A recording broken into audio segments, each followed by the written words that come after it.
Well, good morning. I'm doing some things I don't normally do and don't want to do.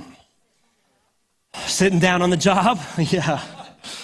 So like many of you, I got hit this week with sickness, and anyway, here I am. So, not contagious, but just here. So, excuse my sitting, but actually for some of you may appreciate this because my brain is going slower today, so my mouth will be able to keep up. Right? So y'all will appreciate that. I always get feedback. It's good feedback. I appreciate it.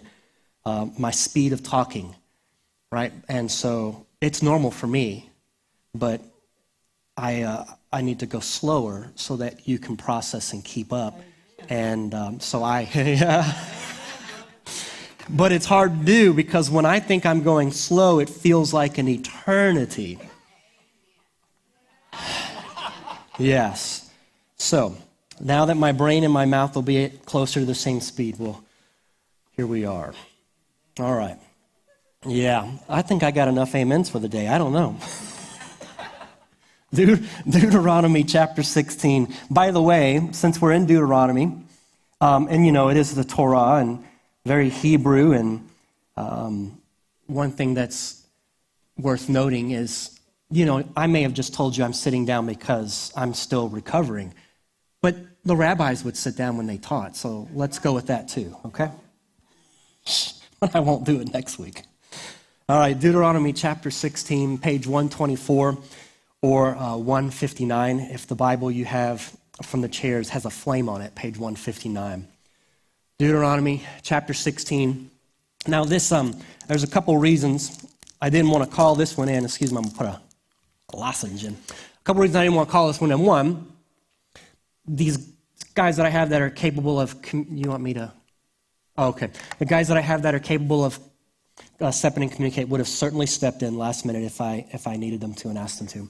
I didn't want to ask them to do that, but they would have been certainly capable to do that. But also, man, I scheduled this Sunday to be this topic for very specific reason. And I sure would have hated to call it in because April 5th, which is this Wednesday, is Passover. The scriptures that we're looking at today is Passover. And I wanted to be able to talk about Passover before Passover. And we're doing something we've never done before here this Wednesday. Many of you are signed up. We're sitting at, I didn't check this morning, but I think 113. I think we have 2 slots left out of 115 total for a Passover Seder this Wednesday. And so hopefully what this will do, we'll do a lot there, but this will lay some groundwork for that as well. But also, I think, help us see why again our Old Testament matters and why our New Testament means nothing without the Old Testament, right? So, Deuteronomy chapter 16, here's where I'm going this morning. God's redemption determines the identity and marks the lives of his people. God's redemption determines the identity and marks the lives of his people. So what we're going to do, we're going to read through chapter 16, 1 through 8, but it's really just a summary because you remember that what Moses is doing is he's giving this sermon. It's an oral sermon, right? And so he's given this sermon to the people of Israel as they're preparing to go into the land. And so he's re-explaining the covenant terms to them, making some necessary adjustments that would apply when they go into a land where they're spread out. So he's bringing some adjustments and clarifications and then calling them to recommit to this covenant, right? And so he's teaching them what does it look like to live in the context of a relationship with this God who has just brought them out of the land of Egypt. And so here he stands on the cusp, and he's going to give them a summary of something that he's already provided for before. So what we're going to do is read his oral summary, chapter 16, verses 1 through 8, but then I'm going to take you to Exodus 12, where we'll look at some of the highlights of the details of what he's talking about. And then we're going to see why all this matters. So look with me at chapter 16. Here's Moses' words. He says, observe the month of Aviv and keep the Passover to the Lord your God. For in the month of Aviv, the Lord your God brought you out of Egypt by night. And you shall offer the Passover sacrifice to the Lord your God from the flock or the herd at the place that the Lord will choose to make his name dwell there. Okay, just a few notes before we go on. So he talks about the month of Aviv, right? The reason I do that drives one of my daughters crazy, by the way, but in Hebrew, the letter that we translate as B, it's bait, and sometimes it can be ba, or sometimes it can be va, okay? And so that's just why I'm doing that. And I'm just trying to be more authentic when I teach through this, okay? It might drive some of you crazy, but I like it. And so it's the month of Aviv. So later on, that same month is going to get called something different. It's going to get called Nisan, not like the car. 1S, okay? 1S, Nisan. And it came that way after the Babylonian captivity. So you remember the people of Israel, they're taken away into captivity into Babylon. Well, when they come back out of Babylon, then they've been influenced by some of the Babylonian culture. And after that is when that month gets called Nisan instead. So you might hear Aviv, you might hear Nisan. It's the same month, okay? All right, so on the month of Aviv, keep the Passover to the Lord your God. For in the month of Aviv, the Lord your God brought you out of the land of Egypt by night. One of the things I want to do with when we look at these Deuteronomy verses is just show you where the Lord is tying this ceremony to. Why does he want them to remember the Passover? He's going to constantly tie it back to this. Because the Lord your God brought you out of Egypt by night during that month. Why do you do it during this month of Aviv? Why are you to do this period? Because the Lord your God, Yahweh your God, brought you out of the land of Egypt in this month. The people of Israel were formed by God. They were created by God. They were not in existence apart from God's creating. Here's what happened. So, Tower of Babel, Genesis 11, all the people gathered together. Instead of being fruitful and multiplying and fill the earth, they gathered together, built themselves a tower, right?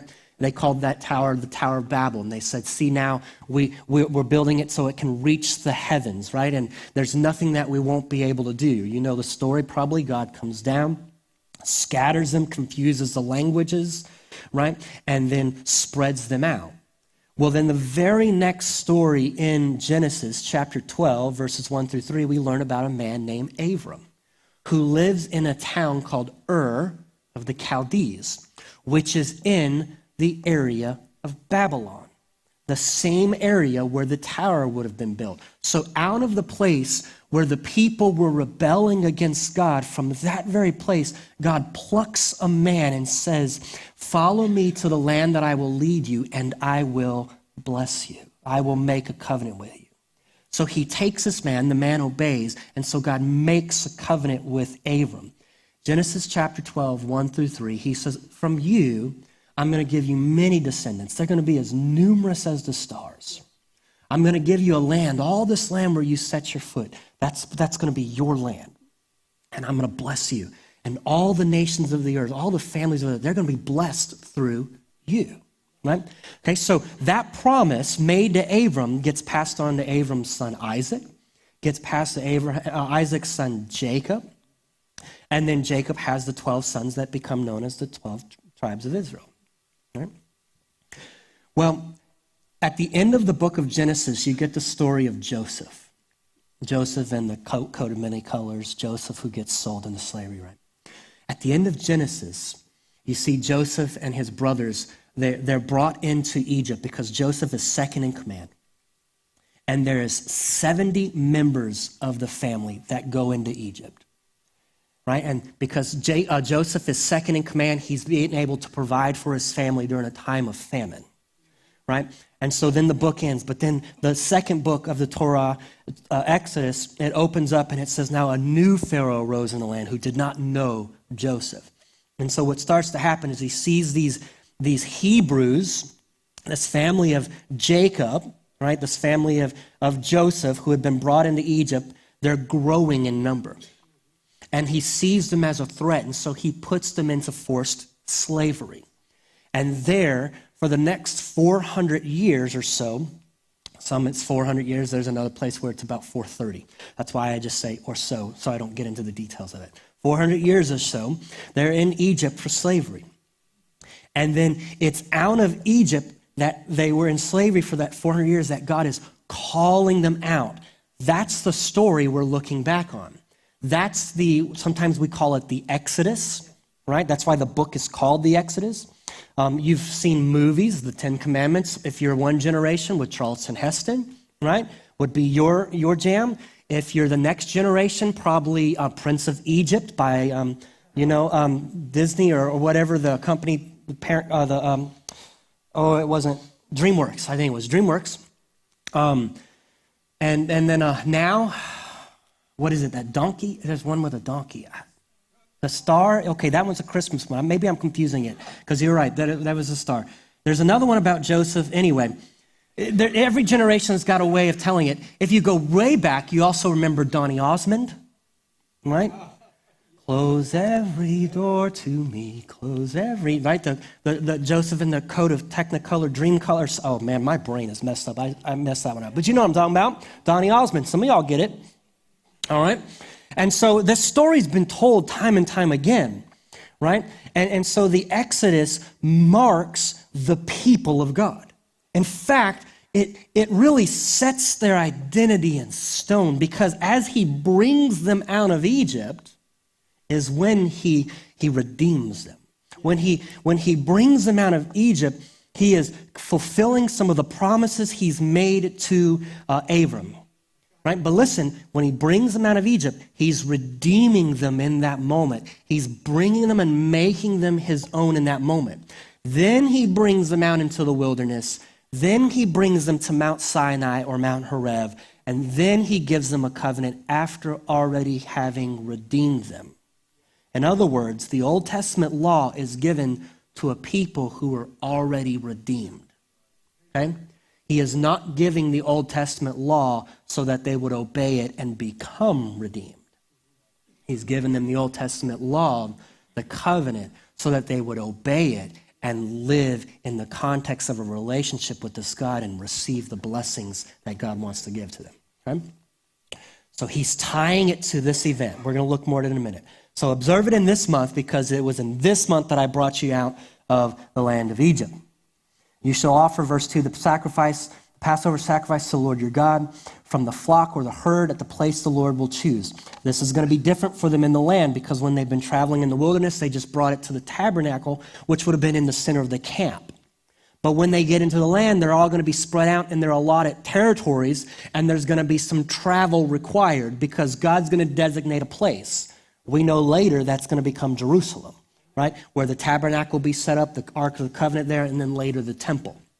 All right?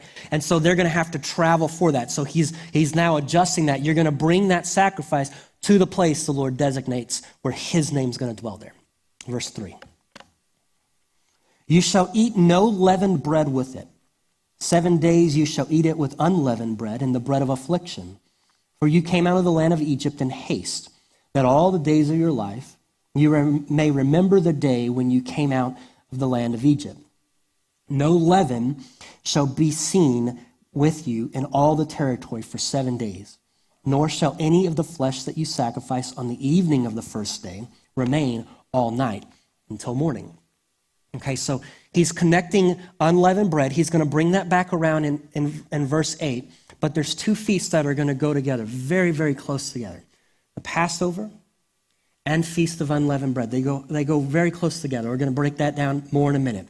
But he's just given them instruction. There is no leaven, no yeast, nothing that rises when you eat this meal. You should not do it with the normal type of bread that you would eat. There's no leaven. It's supposed to be found among you for 7 days. Why? Why are they supposed to do this? Because you came out of the land of Egypt in haste. In other words, the night this was taking place, I'm going to give you the story in a moment. The night this was taking place, you didn't have time to prepare things. You had to eat in haste. And so when you remember this each year as you do this, as you eat this meal, you're to remember this by not having any leaven among you. You remember that you were doing this in haste because the Lord was bringing you out. Okay? So he's, again, connecting this Passover meal, this feast, this festival, this remembrance with bringing them out of Egypt. All right, let's keep going. Verse 5. You may not offer the Passover sacrifice within any of your towns that the Lord your God is giving you. But the place that the Lord your God will choose to make his name dwell in it, there you shall offer the Passover sacrifice in the evening at sunset at the time you came out of Egypt. Again, he's given specifics on location and time. You're not to make the sacrifice of your Passover lamb in your own town when you get into the land. You're to bring it to the place that God sets apart, the place where his name dwells, the temple, the tabernacle, Jerusalem, right? And you're to do it in the evening at sunset. We're going to look at the original instructions here in a minute and see why. But again, what I want you to see is why so specific? Why at sunset? Because it was at that time, after sunset, that they were coming out of Egypt. He's connecting everything that they're doing. You're to do it this way at this time because this is what God did for you when he brought you out of Egypt. Okay? We're going to see that. In verse 7 and 8. And you shall cook it and eat it at the place that the Lord your God will choose. And in the morning you shall turn and go to your tents. For 6 days you shall eat unleavened bread, and on the 7th day there shall be a solemn assembly to the Lord your God. You shall do no work on it. And so here's where he connects unleavened bread with it, right? And so we're going to talk about this here in a minute. So let's go ahead and look at the original. You can turn there with me. I'm just going to highlight some verses, but we're going to go to Exodus chapter 12, verses 1 through 20. We are not going to read all of chapter 12, 1 through 20. I encourage you to do that if you haven't already. The reading plan probably would have had you go through that. I'm just going to pull out some of the specifics that we maybe don't see in Deuteronomy there to help us understand maybe some more of why he's telling us to do that. So Exodus chapter 12.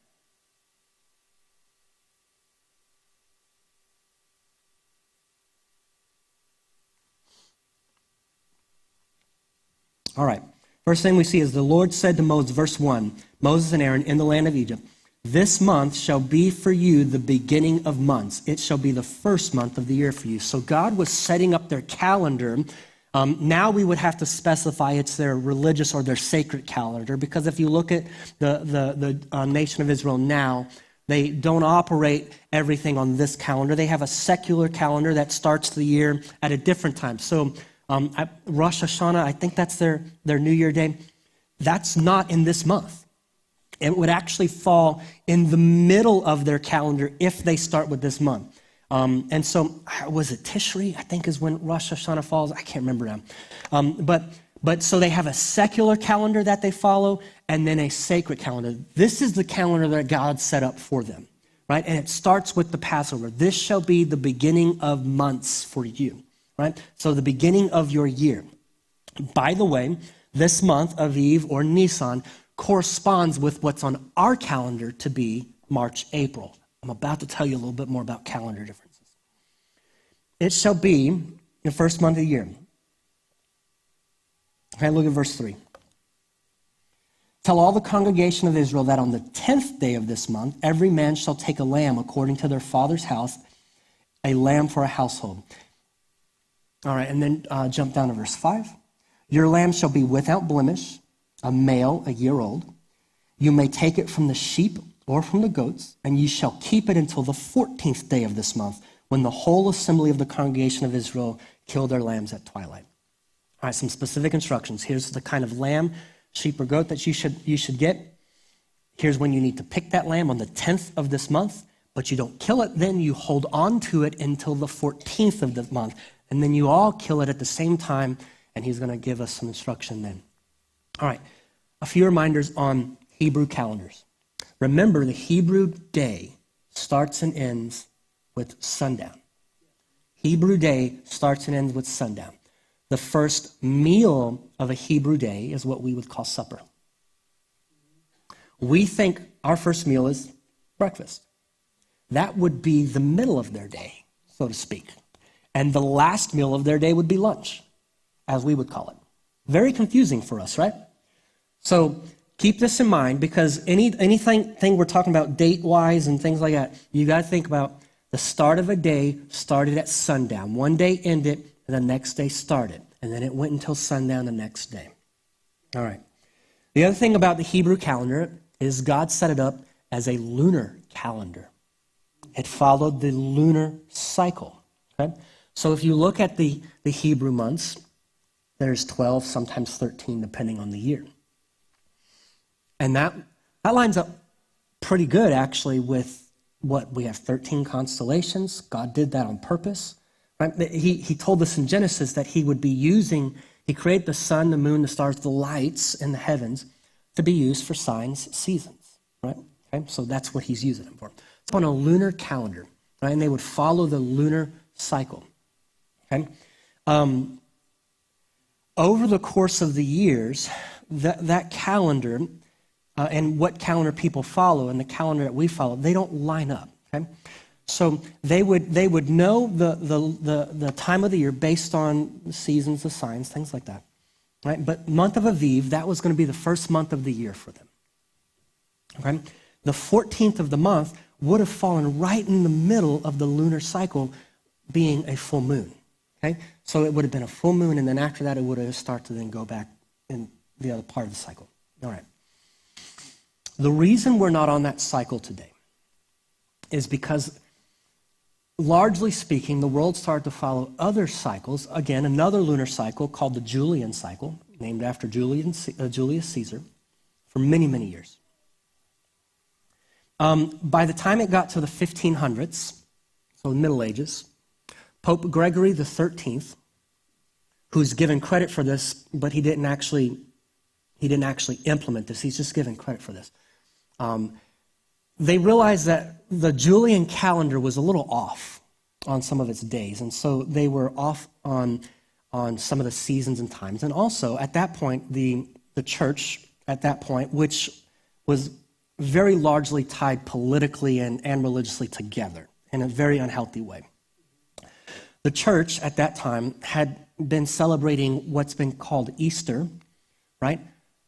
Close to what is also known as the spring solstice, which we would know as March 21st, around that time. And they noticed while following the Julian calendar, Easter, as they were trying to keep it close to the spring solstice, was getting further away from the spring solstice. And so in an attempt, this was not the only reason they switched to what we call the Gregorian calendar, which we're on today, but one of the primary reasons they made the switch was to try to get Easter back closer to the spring solstice. Okay? And so they switched to the Gregorian calendar, which is a solar-based calendar. Okay? I'm just going to let that hang there. All right? So that's why when we look at some of these Jewish dates and when we look at some of these other dates, it's hard to line them up, and it's why some of these things change each year, right? But they would watch the cycles and they would know when they would need to do these things. And then later on, some of the rabbis knew that the dates were going to, the calendar systems were going to be changing, so they kind of locked in some maybe specific dates. But the 10th of this month, Aviv or Nisan, the 10th of this month, you're to go pick your lamb. All right. On the 14th of this month, that's when you're slaughtered. Now, remember the first time that this happened, they were in Egypt. And so the very first time that they were experiencing this, what God told them was this was going to be now the 10th plague that was coming. There had already been 9.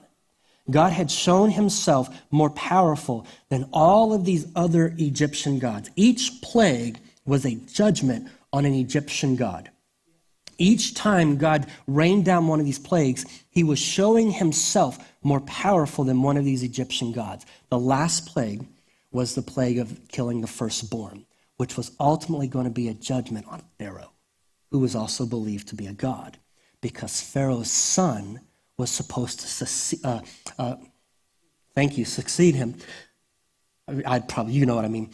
He was supposed to follow after him, and when that son gets killed, God's putting his judgment over the deity of Pharaoh because he's stopping the line right? All right.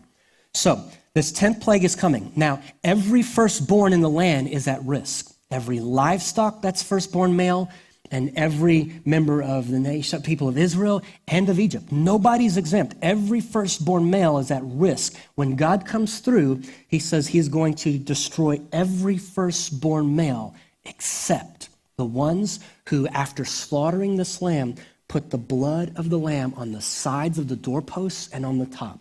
When he passes through and he comes to that place and he sees the blood of this lamb, this Passover lamb over the door, it will be a sign for them, he says. And God will withhold his judgment from that household and he will spare the firstborn son. And that's the story. So they're to pick a lamb.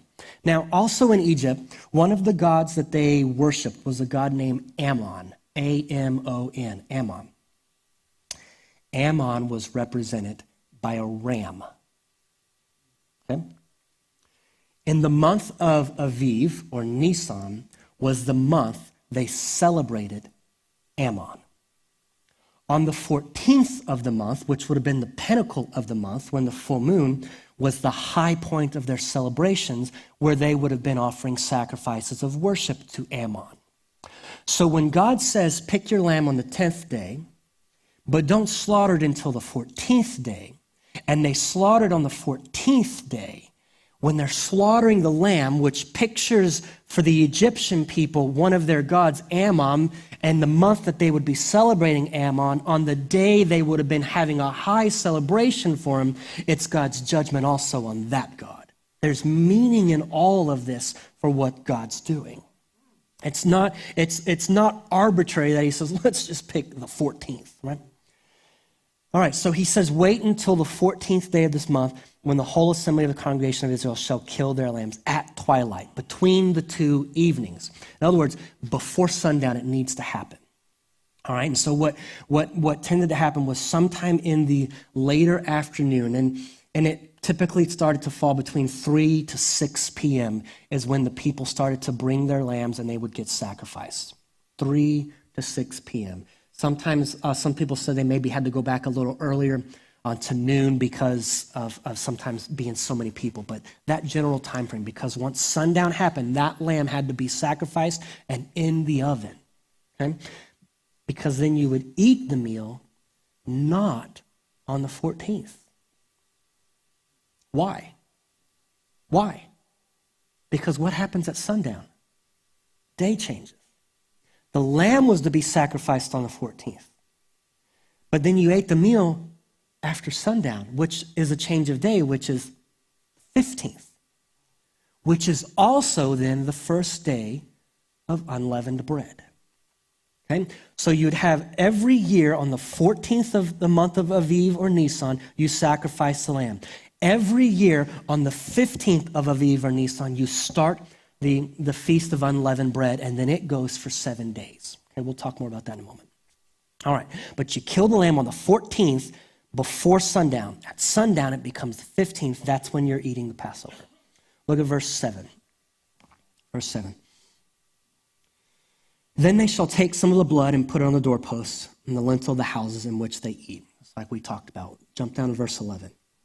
In this manner you shall eat it with your belt fastened, your sandals on your feet, and your staff in your hand, and you shall eat it in haste. It is the Lord's Passover. Verse 12. For I will pass through the land of Egypt that night, and I will strike all the firstborn in the land of Egypt, both man and beast. And on the gods of Egypt, do you see that? On the gods of Egypt, I will execute judgments. I am the Lord. I am Yahweh. All right. Let's keep going. Verse 13.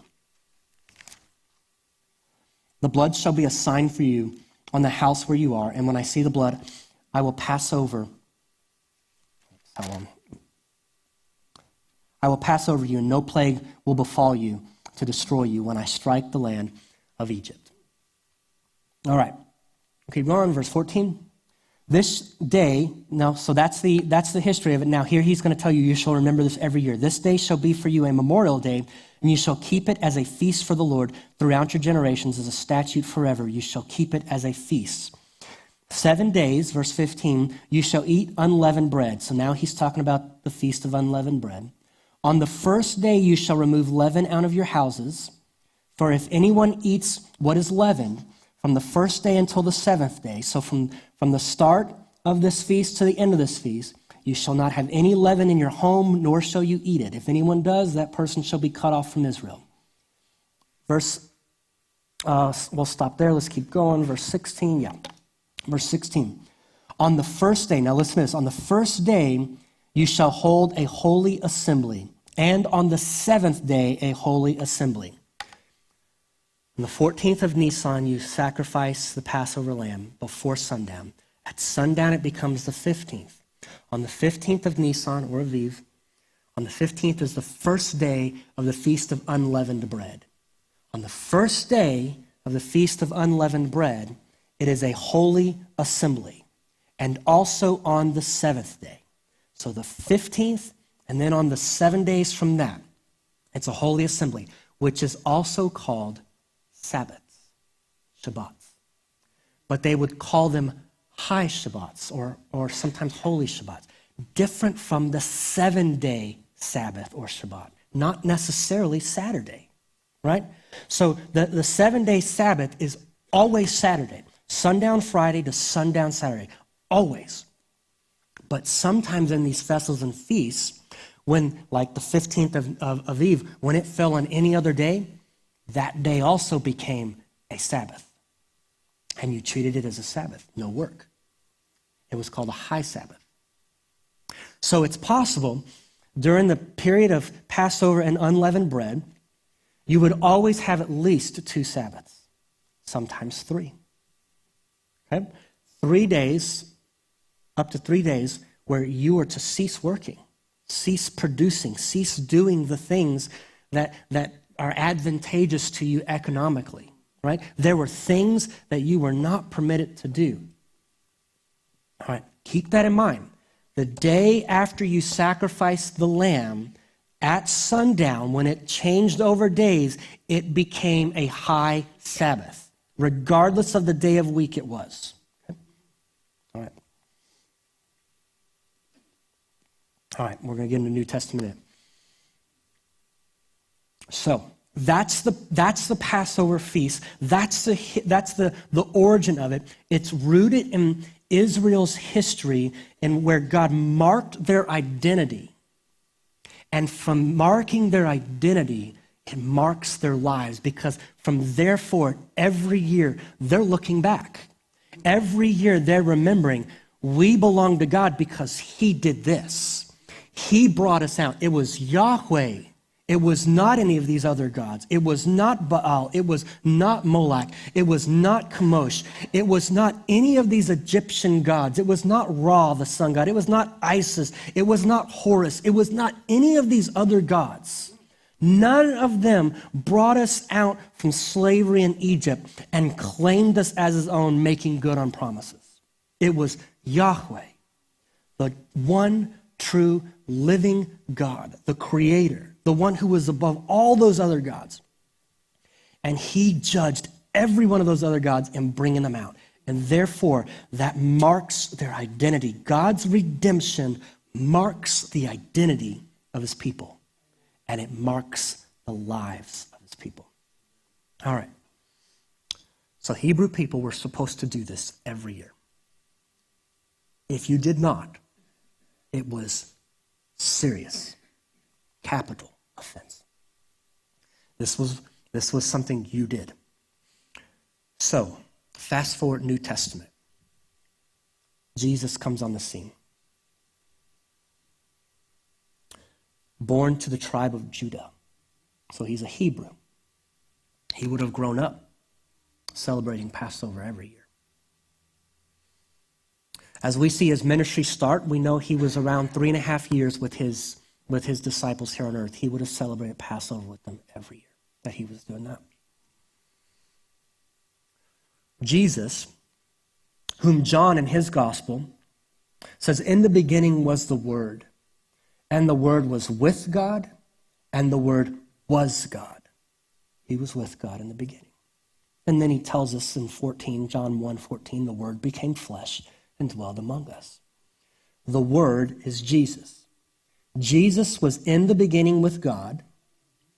Jesus was God and was with God. He's both God, and yet he's also distinct from God. Okay, that's part of the Trinity, right? We're not going to get into that at the moment. It doesn't make sense to us, but it doesn't have to. In order for there to be childlike faith, there must remain an element of mystery. We are called to live with childlike faith. If we eliminate mystery, there is no room for childlike faith. When we start to try to wrestle and reason God into our own understanding, we remove all place for childlike faith. The Trinity will not make sense. It cannot make sense to our finite, limited minds. In the beginning was the Word was with God, the Word was God. Paul tells us in Colossians chapter 1 that in Jesus, all the fullness of deity dwelled in bodily form. Okay? Jesus was God in the flesh. Okay? God came in the flesh. He took on human form. Philippians chapter 2 tells us he humbled himself. He did not consider equality with God something to be grasped, but he humbled himself, taking on the form of humanity. And he emptied himself. He didn't stop being God. He chose to limit himself voluntarily while he took on a body. Because the infinite, omnipresent, everywhere present God took on a body. And when you take on a body, you take on limitations. He became like us in every way, Hebrews says, except without sin. Okay? He's fully God. He's fully man. He's a real human being, and yet he's fully God in bodily form. All right. He's Hebrew. He would have eaten this Passover. He would have done it every time, and he would have done it knowing all of this. All right. I'm going to do something else I don't normally have to do because I've got sick brain. Singing? No, I'm not going to start singing.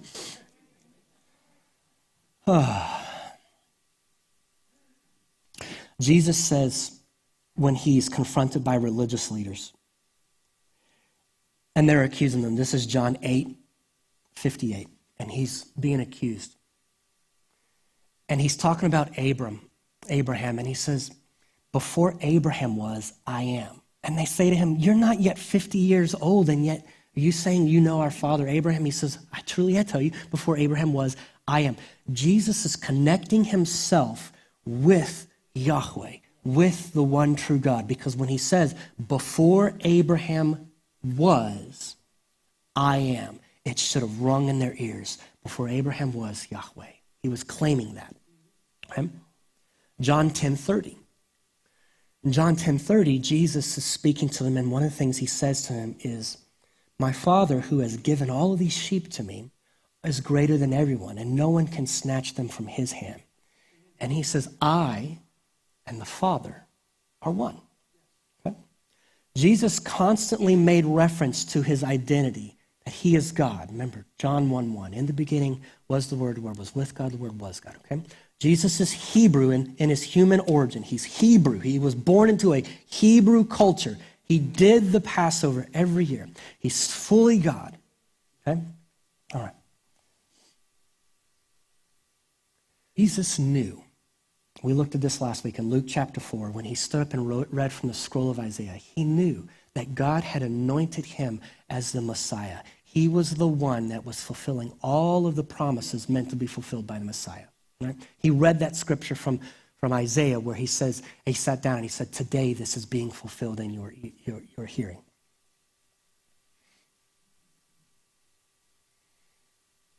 The day the Lamb was crucified was what day?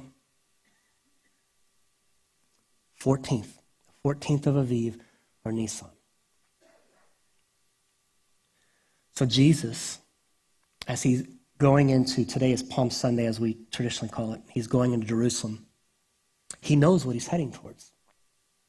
He knows that he's heading towards Jerusalem with a very specific mission that was foreordained by God long before the foundation of the world. So he gets to the end of this week, and he's eating a meal with his disciples. And as he's eating this meal with his disciples, he helps them to understand that Passover meal that they'd eaten so many times, where there was a lamb that typically was sacrificed, right? What he helps them to understand now is all of that had been pointing to him. Because the day that he's handed over and the day that he is put on that cross is the 14th of Nisan. When people would have been going to sacrifice their lambs, do you remember the times I told you they typically did that? 3 to 6 p.m., sometime in that time frame? That's the time frame he's going to be on the cross.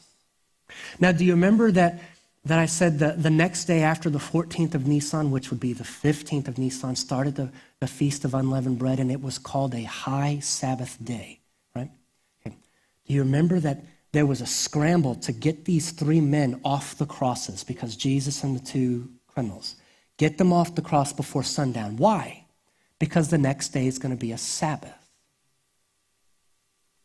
It's called a high Sabbath in the Gospels because it's the day after the sacrifice of the Passover lamb. It's the first day of unleavened bread. It's a high Sabbath. Okay.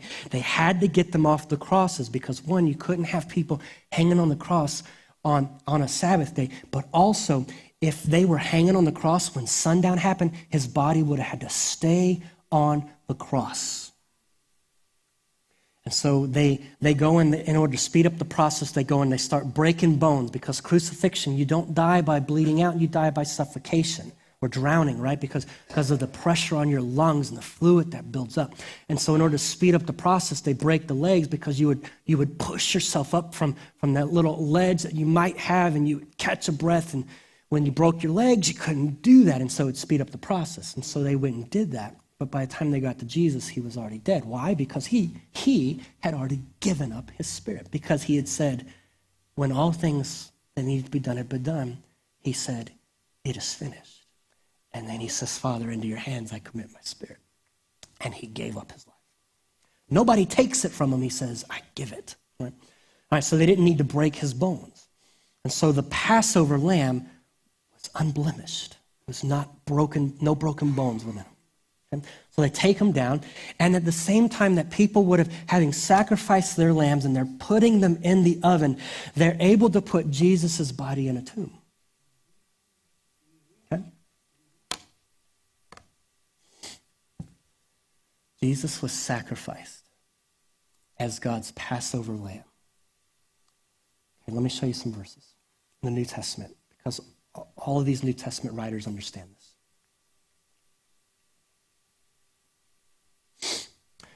This is Romans chapter 3, verse 23 to 25. For all have sinned and fall short of the glory of God, and are justified by his grace as a gift, through the redemption that is in Christ Jesus, whom God put forward as a propitiation. That word means like a wrath-satisfying sacrifice, the sacrifice that satisfies the wrath of God by his blood, to be received by faith. There's your Passover imagery right there.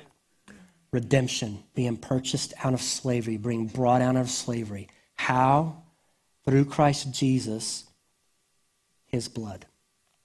How were the people of Israel brought out of Egypt? They were redeemed through the blood of a Passover lamb. They were spared the wrath and judgment of God. That firstborn male was spared the wrath and judgment of God because of the Passover lamb put over their doors. Okay? Paul understands that. Romans 5:9. Since therefore we have now been justified, that's legally being declared right before God, I'm justified by his blood, much more shall we be saved from him by the wrath of God. So again, you see the blood spares you from the wrath of God. In the Passover, the blood on the doors and doorposts, the doorpost and the lintel, spared you, the firstborn, from the wrath of God. Okay? There's the Passover imagery right there.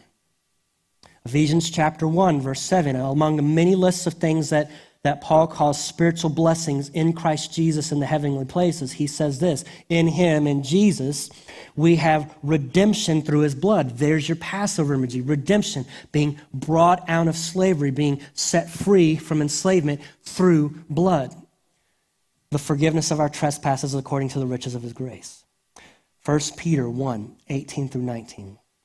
Knowing that you were ransomed, that's also redemption language. A price has been paid for your freedom from the feudal ways inherited from your forefathers, not with perishable things such as silver or gold, but with the precious blood of Christ. So how were you ransomed? With the blood of Christ, like that of a lamb without blemish or spot. It can't be any clearer. In God's perfect wisdom and his foreordained plan, the Passover lamb was always meant to point forward to something greater. Always. Right? So they were doing this every year to look back and remember what God had done. But in the Passover, there's also this future element to it. Now, also still today, there's parts of this Passover that has a future element to it because there's still what's called the second Exodus. It's not labeled that by the writers of scriptures, but you pick up on themes. Some of the prophets talk about a second Exodus of the people where they come out of captivity and they're regathered. It's kind of like when we do communion, there's both a looking back and a looking forward. By the way, when we do communion, do you know where that comes from? Passover meal. It wasn't just created out of nothing. It was created as they're eating this meal and Jesus is helping them to understand something that they've always done. He's now giving it fuller meaning for them. And as he holds up during this meal, and if you're coming to the Seder on Wednesday, you'll get this. As he holds up a certain part of the bread at one point in the ceremony, he holds up and he breaks it and says, "This is my body." Right? That's not what it represented up to that point. But now he's helping them understand, this is my body. You're going to see at the Seder that the bread that we're using, the matzah, is the same kind of bread they would use. It has holes and stripes. We'll talk about that. It's got symbolism to it. But he says, this is my body. It's broken for you. And then he would hold up a certain cup at a certain point, and he would say, now this cup is my blood. It's the blood of the covenant, the new covenant. It's in my name. It's my blood. So he was giving fuller meaning for something that they'd always done, but helping them to see where it was pointing to, so that, again, God's redemption would mark the identity of their people and then mark their lives. They would always look back, and they would always be looking forward. Jesus is God's Passover lamb. The Passover is not something that we just read back on and we look at and we say it's historical. It impacts us. I could go into more scriptures that talk about things like in Ephesians chapter 2, where Paul would say things to the Gentiles, non-Jewish people, and he'd say things like, you once were far off, but now you've been brought into the commonwealth of Israel. Right? Romans chapter 11, he would say, you've been grafted in, wild olive branches that you are. You've been grafted into the true olive branch, right? You've been brought in, right? So there is a relationship between the people of God then and the people of God now. We cannot detach our faith from the Old Testament. We can't. We can't. The communion that we do, the Eucharist, the Lord's Supper, has absolutely no meaning apart from the Passover.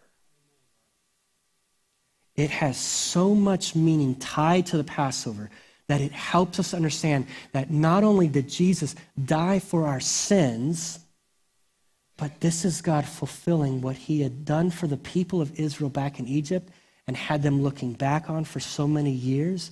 This is him bringing it to fullness. This is him bringing it to the world. Okay? Are you with me on this? Okay. So, we'll unpack a lot more of this on Wednesday night for those of you who are going to come. What I want to do as we wrap this up today, in case my point's not clear, God's redemption determines the identity and marks the lives of his people.